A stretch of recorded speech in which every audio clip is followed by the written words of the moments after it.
J'ai dormi comme une masse. Je ne sais pas même si j'ai rêvé. En me levant, une muraille élastique infranchissable me séparait de Pise. Je ne me suis pas reconnu dans la glace, pas seulement à cause de la barbe hirsute qui me recouvrait le visage.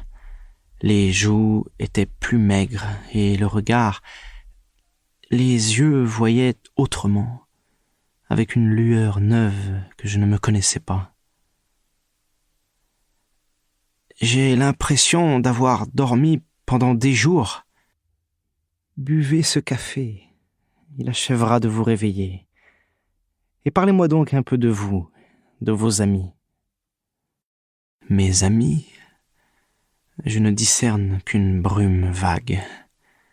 Quelques relations proches avec qui converser sur le métier, la politique, les connaissances communes. Un seul émerge de ma jeunesse étudiante, disparu depuis longtemps. Et vos amours? La pénombre s'épaissit. Des silhouettes indistinctes, une femme que j'ai peut-être cru aimer, et puis une maîtresse décorative. En somme, tout ce qu'il fallait pour une carrière brillante et rapide. Ne vous séparez pas de la dague tibétaine. Je me sens très las. J'articule péniblement les paroles obligées. En tout cas, il me faut retourner là-bas. Elle allume une cigarette et, calmement, « Possible, mais pour eux tous, vous êtes morts. » Suis-je réellement stupéfait, ou est-ce désir d'en donner l'illusion? On a retrouvé votre corps, avec vos vêtements, vos papiers, vos clés. Comment le savez-vous?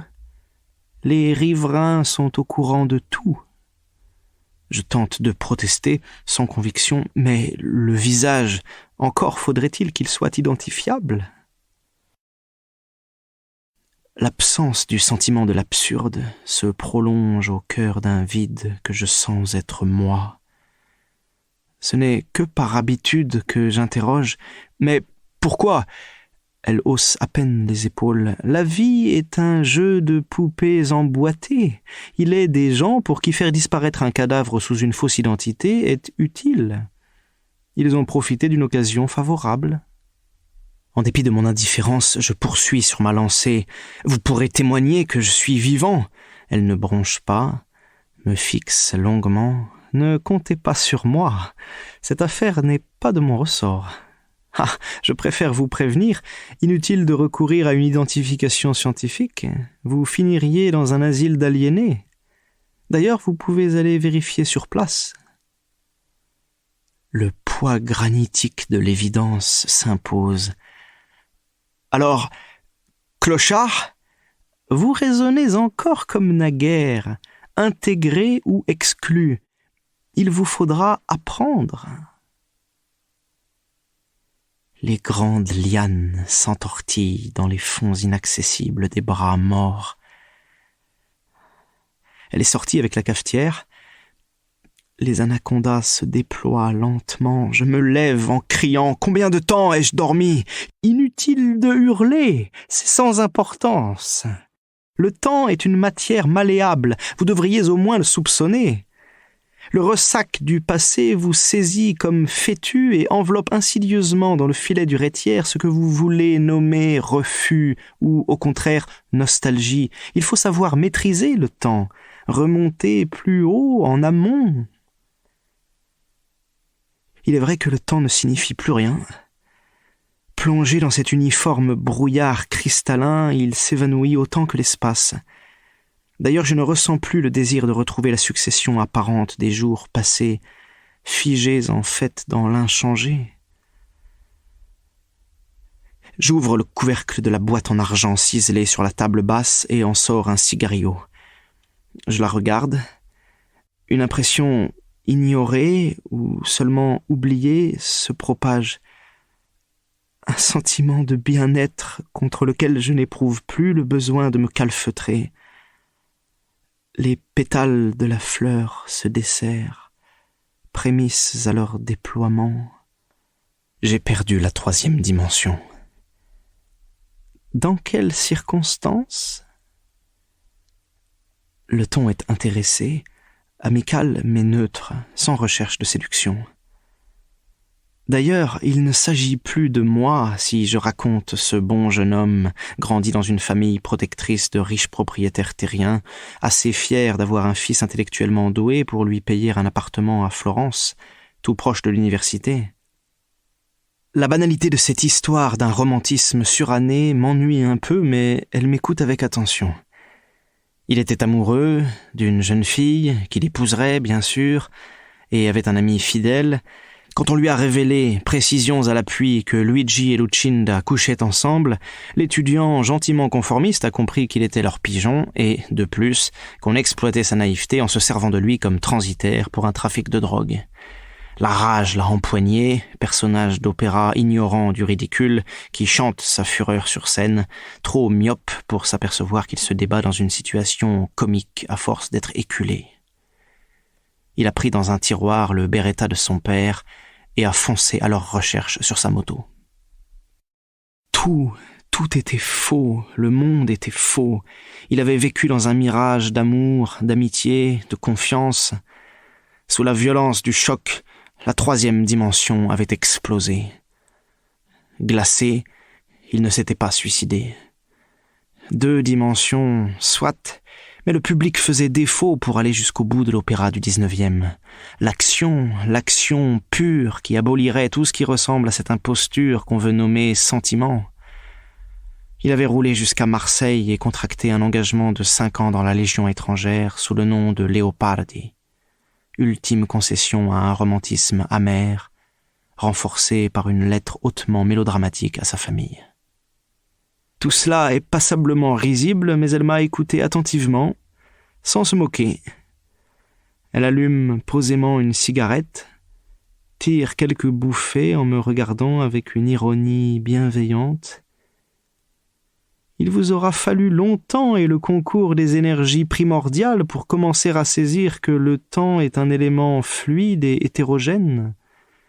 L'éclair blanc a pulvérisé l'enveloppe élimée qui cachait un château de cartes depuis que vous avez quitté Corto Maltese, enserré dans votre cocon d'affectivité fallacieuse où un miroir trompeur vous renvoyait votre image à aimer.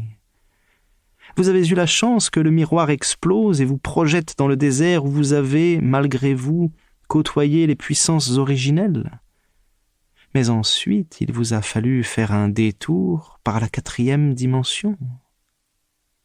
Était-ce donc la 4e dimension, cette immersion dans le fleuve, et cette remontée à contre-courant jusqu'à la villa palladienne? Ma cuirasse s'est délacée. Je contemple sans trouble mon interlocutrice. Nous nous connaissons depuis si longtemps, me semble-t-il, qu'il n'est pas de trahison à redouter. Elle n'est pas mon rêve, elle est elle-même qui n'est pas moi, bien que ce soit dissoute la paroi impalpable de la séparation.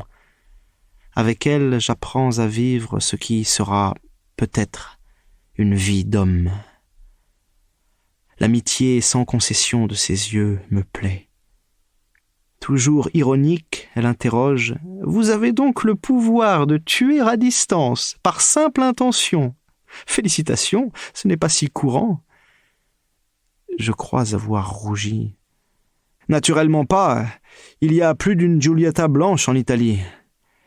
Ils étaient partis faire un tour dans le sud. Je l'ai appris bien des années plus tard. » Elle éclate de rire.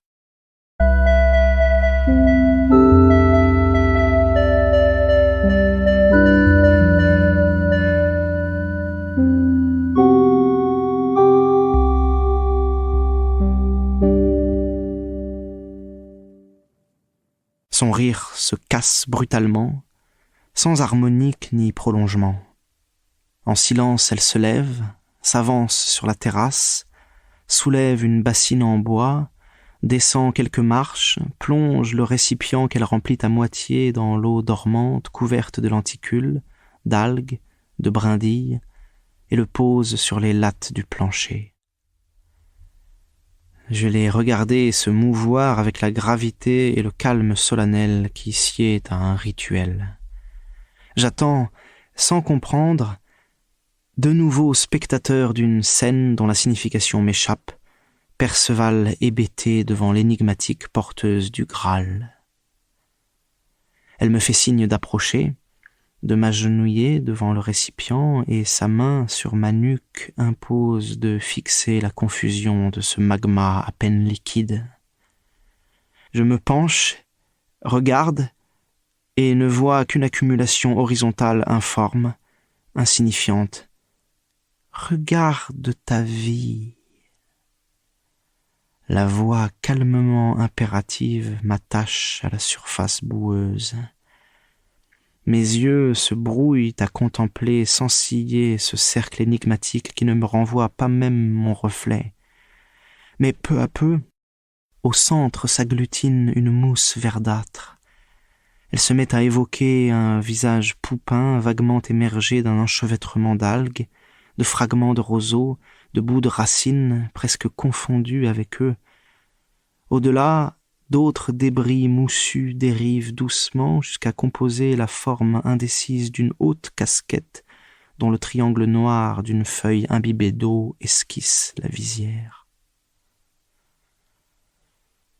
Déjà, cette éphémère organisation se dissout et l'entrelacement ligoteur absorbe dans sa résille le masque poupin au regard creux. Et moi, je suis là, fasciné, incapable de faire glisser de côté des prunelles qui collent au semblant de visage que je saisis soudain être mon reflet. Un frémissement infime de l'air modifie l'informe étalé sous moi, en moi, unité à la liquidité confuse. Les lichens se sont écartés vers les bords, ne laissant traîner qu'extrémités d'algues verdâtres qui se regroupent autour du reflet central en deux personnages serpentiformes aux queues végétales épanouies. Évocation des frises de grotesques hybrides chers aux maniéristes. Leurs torses inclinent de part et d'autre des linéaments de profil qui encerclent le rond central, inchangé dans sa morne stupeur, en prennent possession. Et voici qu'eux-mêmes se défont, tout se défait. Le substrat liquide demeure seul, plan opaque d'eau morte dépouillé de tout ce qui l'encombrait, vide plus inquiétant encore que l'inextricable fouillis du début. La voix sans origine circule autour de mon crâne. Tu n'as jamais eu de troisième dimension. La casquette de mousse n'était qu'un rêve trop tôt disparu. Quelques brindilles rectilignes se détachent, composent des figures géométriques anguleuses, froidement précises, qui soulignent et ponctuent le vide. Mais un nouveau frémissement de l'air rameute les vibrions épars, branchettes, algues, lenticules, bulles de vase argileuse, engloutit tout, et même l'image centrale du Benet, dans un tourbillon qui s'accélère pour l'emporter. Les doigts d'acier m'arrachent, me relèvent, rattachant ma nuque à l'épine dorsale pour me remettre vertical, titubant, regard flou. Pourquoi m'avoir tiré du tourbillon final ? Ma voix me parvient de très loin, encore reconnaissable pourtant. Pour que tu gravisses la montagne de cornaline. Je chancelle jusqu'au canapé sur lequel je m'effondre, flasque, épuisé dans la moelle de mes os.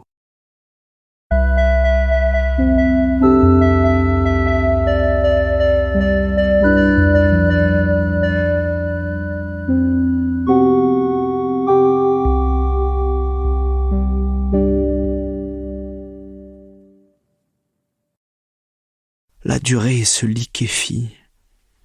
Elle me raconte la geste des gens du fleuve, leur passion, leur jalousie, leur vengeance. De moi, je n'ai rien à dire, sinon quelques images éparses de la Légion et du désert. J'ai tenté de lui parler des latins, je me suis aperçu y avoir peu de relations dignes d'être évoquées. D'amis, aucun. La durée s'écoule au rythme des fleurs de nénuphar, aquatiques et végétales.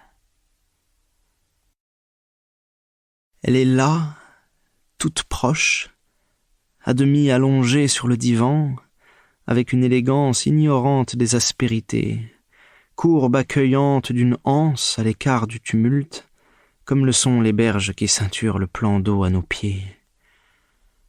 Pourquoi ne pas me mouler contre ces arrondis, pénétrer pour m'y fondre les replis vulvaires de la nymphe, dévoilés naguère en promesse? Elle me répond par un éclair ironique dans les yeux, que redouble le ton de la voix. « Nous sommes ici en dehors du temps et vous souhaiteriez retomber dans la banalité du quotidien. Il y a un siècle, les choses eussent été différentes. Nous aurions pu franchir un interdit en quête d'une découverte. Trop tard! On peut le regretter, mais nos actions dépendent de la tonalité de l'époque. Je n'ai pas de goût pour les passages obligés dans la littérature ou dans la vie. L'arrêt sans appel m'apporte curieusement une forme de soulagement. Il est vrai que je recommençais à obéir au programme imposé qui aurait rompu l'enchantement. Un sourire de déesse archaïque, un sourire indéchiffrable plisse ses lèvres. Illusion renouvelée quand je croyais l'arrêt définitif. Le définitif n'existe pas plus que le contradictoire au royaume du fleuve. Et le mirage d'une stabilité se déploie seulement pour déconcerter davantage encore le profane aventuré en ces lieux et le faire chanceler. La nuit, ses mains me réveillent. Je me frotte contre ses cuisses, son ventre à la peau d'une finesse exquise enveloppant des muscles durs. Elle m'enfonce en elle avec une exultation sauvage qui multiplie ma sensibilité. Aiguisée à un point jusqu'alors ignoré, j'ai appris ce que signifiait râler de volupté sans se diluer. Mais, dans la clarté du jour, nulle allusion ne rappelle les Dionysies nocturnes. Un matin, sans raison, après m'avoir fixé intensément, elle a dit avec la lenteur réfléchie de qui établit un diagnostic: « Il est d'autres dimensions que l'eau dont vous ne vous êtes jamais vraiment désimbibé. Merlin doit s'associer avec Blaise le loup. Le roc et les arbres vous aideront. » Paroles énigmatiques et sans appel de la sibylle. Au réveil, l'écharde, enfoncée depuis la veille dans mon talon, m'était douloureuse. Ses parfums et onguents, pulvérulents ou liquides, dormaient. Depuis l'eau plate montaient les osiers. Ce cadavre que tu plantas l'année dernière est-il déjà en bouton? Va-t-il fleurir cette année? Les pétarades d'un moteur m'ont interrompu. Ma course jusqu'à la terrasse, trop lente, m'a seulement permis d'entrevoir les cheveux blonds penchés sur le pare-brise du hors-bord qui prenait son virage rouge à pleine vitesse dans le goulet où miroitaient les jeunes feuilles. C'est donc vrai? Me voilà comme Philoctète, abandonné sur un rocher inconnu parce que j'ai mal aux pieds.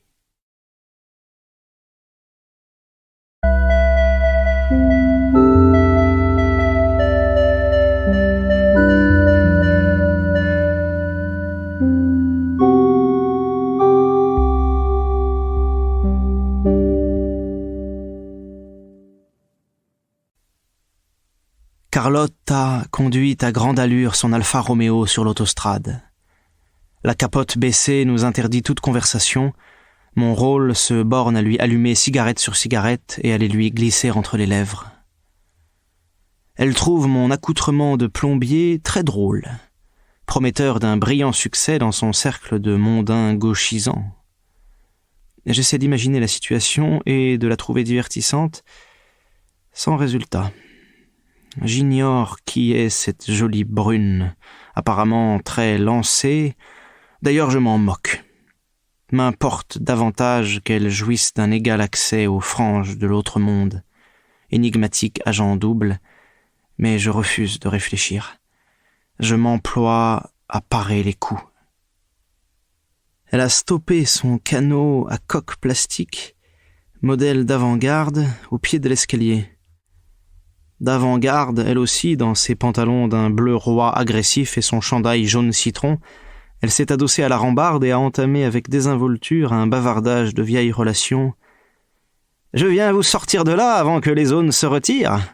Dans 15 jours, vous seriez complètement envasé, ravagé par les moustiques et les paupières gonflées d'avoir trop pleuré sous l'effet du venin. » Cette image boursouflée qu'elle me renvoyait de moi-même l'a beaucoup amusée. Elle est partie d'un éclat de rire si apprêté qu'il m'a fortement agacé. Elle s'est tamponnée les yeux avec un vaste mouchoir de paysan, à gros carreaux, de ceux qu'on ne trouve plus que dans les boutiques romaines de grand luxe. Je n'ai pas songé à lui demander qui l'envoyait. L'exaspération montait. « Ce serait dommage, vous êtes trop marrant avec votre burnou et votre barbe. » Quand je lui ai tourné le dos, elle m'a rappelé « Quelle anachorète! Ne vous fâchez donc pas!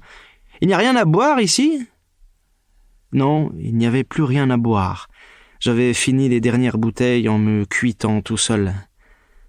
Les grands ancêtres, remontés encore une fois des profondeurs, et la fille du fleuve avec eux, m'avaient interdit de les trahir en me jetant sur la dague. « Dans ce cas, je vous emmène !» Elle voulait m'habiller. J'ai choisi un bleu de travail, une boîte à outils et une casquette de toile. Barbu comme je le suis devenu, nul ne risque de me reconnaître. Même pour ma concierge, le plombier est un inconnu. « Vous aviez travaillé pour ce pauvre monsieur le professeur du premier ? Il est mort, le pauvret. » Elle essuie quelques larmes pour la décence. « Comment cela ? Il s'est noyé dans le pot, emporté par la crue. Et, savez-vous, on a retrouvé son corps. » Un temps d'arrêt. Elle est pleine d'horreur ravie. Je n'avais jamais apprécié le talent théâtral de ma concierge à sa juste valeur. Tout mangé par les poissons, il était méconnaissable. Son visage replet ruisselle de tragédie. Imaginez, il n'avait plus d'yeux, comme dans les films d'épouvante. Vous avez vu le dernier Dracula ? Je vais peu au cinéma. Elle est déçue. Tant pis. Je ne vais pas jouer le guignol sur ma propre mort. Moi, j'accompagne souvent l'aîné de mes petits-fils. On a su que c'était lui parce qu'il portait tous ses papiers dans sa poche. Et puis, il y avait sa voiture, une belle Lancia neuve qu'il avait laissée sur la berge. Alors les paysans se sont demandé ce que faisait cette voiture abandonnée et ils ont prévenu les carabiniers. Il portait sur lui les clés de la voiture. Pauvre monsieur le professeur, il était si content de sa nouvelle auto. Nouvelle larme. En effet, je me souviens vaguement d'un bonhomme qui avait acheté une Lancia Havane pour plaire à sa maîtresse. Pas très intéressant cet individu. Son appartement a été vendu par les héritiers. Son compte en banque est totalement asséché. Sa maîtresse l'a aussitôt remplacé, ainsi que m'en assure un coup de téléphone, ce qui me réjouit d'inexplicable façon. La chaire de latin est occupée par l'imbécile prévu, qui n'a jamais rien compris aux élégiaques. Moi non plus, je le sais à présent. Quoi qu'il en soit, je ne peux plus me présenter à l'université et ne le désire pas. Qui croirait aux faits, en admettant même que je produise un témoin, supposition à exclure? Je déambule dans les rues de Pise, ma boîte à outils en bandoulière, plombier ectoplasmique transparent au tintamarre de la circulation. Carlotta m'a donné 500 000 lire et son numéro de téléphone à Florence. « Pronto! Oui, c'est moi, Carlotta! Vous avez de la chance de me trouver, mon cher plombier. Je pars pour Rome. Venez donc me rejoindre. Voici l'adresse. Ciao! Je déambule dans les rues de Pise, ma boîte à outils en bandoulière, vers la gare, plombier nouveau style, barbu, cheveux longs, qui oublie de respecter les feux rouges. Ce retour à Pise s'est bien passé? Un immense living room qui domine le parc, canapés et fauteuils en cuir blanc. La mode revient au style des années 20. Je n'ai pas reconnu la ville. Elle nous verse un second verre de whisky. Sec, merci. Après tout, elle a peut-être changé. Pour la première fois, elle parle gravement, et cela quand elle profère une sottise. J'aime mieux plaisanter. Peu probable. La tour est encore debout. Sa combinaison d'un verre électrique est copiée sur mon bleu de travail. On vient de créer un poste de surintendant pour un parc national au cœur des montagnes du Trentin. Une bonne sinécure, quelque peu érémitique, bien sûr, en pleine forêt, dans un patelin perdu dont vous n'avez jamais entendu parler. Cornalino. Naturellement. Pourquoi montrer de la surprise? Je préfère m'évader dans un mauvais jeu sur les mots. En effet, je ne connais que Borsalino. Cette platitude ne la fait pas sourire, mais au lieu d'être agacée, elle l'envisage avec un sérieux qui me déconcerte. Borsalino, Cornalino, la différence n'est pas considérable. Après tout, l'essentiel demeure ce qu'on choisit de se mettre sur le crâne. Vous en savez quelque chose? Mystérieuse Pitty sous son masque de cover girl. Je n'insiste pas. Je n'ai plus de papier. Il m'est facile de vous en procurer. Je bois mon whisky. Qu'allez-vous faire? Je hausse les épaules. Elle sait très bien que dans le creux de la vague, il n'est plus d'intention, rien que l'attente du moment où les points lumineux se regrouperont assez pour donner son élan à une lame qui permette de repartir. Comme vous voudrez. Attendez-moi un instant. Dans le centre, par ce beau soleil, les terrasses des cafés sont bondées. Une vie chaude, fraternelle peut-être au moment de grâce, l'odeur de la vie pulsante. Je la respire avec sympathie. Mais trop tard.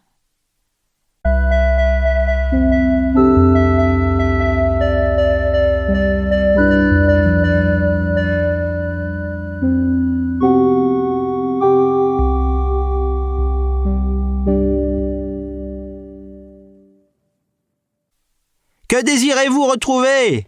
Elle crie dans le vent. Le revêtement de l'autostrade s'absorbe à vitesse accélérée. Je la regarde avec un sourire que j'aurais voulu ironique, mais qui doit n'être que grinçant. Elle double en maugréant une Lancia Havane qui lambine, se rabat sur la droite. « Vous avez compris que le temps de remonter le courant était passé et qu'était venu celui d'improviser. Tant mieux pour vous, cela vous laisse une chance. » Je n'ai pas envie de me composer le visage sarcastiquement désespéré qui conviendrait pourtant à mon rôle. L'entretien avec ma concierge a dû me guérir du théâtre opératique. « Je vous dépose ici. » Une jungle touffue, des marigots, des lianes aux larges feuilles qui relient les arbres, une verdure étouffante. Au bout du sentier, vous atteindrez un appontement. Retour au point de départ à première vue. Good luck. Ciao. Je suis assis, jambes pendantes au-dessus de la grande plaque mouvante. Le fleuve ne charrie que des mottes de petite dimension, pointillements d'apparence inoffensive sur l'eau noire. Épaisse. J'attends, tête vide, le vertige qui viendra. Loin en amont, une tache rouge dont je ne sais si elle est reflet du soleil couchant ou hors-bord de course qui ne me tendra plus de filin. Évidence qui soudain rassemble les éclats dispersés. J'ai senti l'ombre dans mon dos.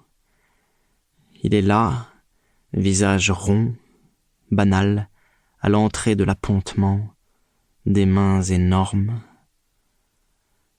Je me suis levé tranquillement, n'ai pas même sorti la dague. Sans me presser, j'ai marché vers l'orée du chemin. Il a baissé les bras, me laissant le passage libre. En le croisant, je lui ai dit bonjour, avec amabilité.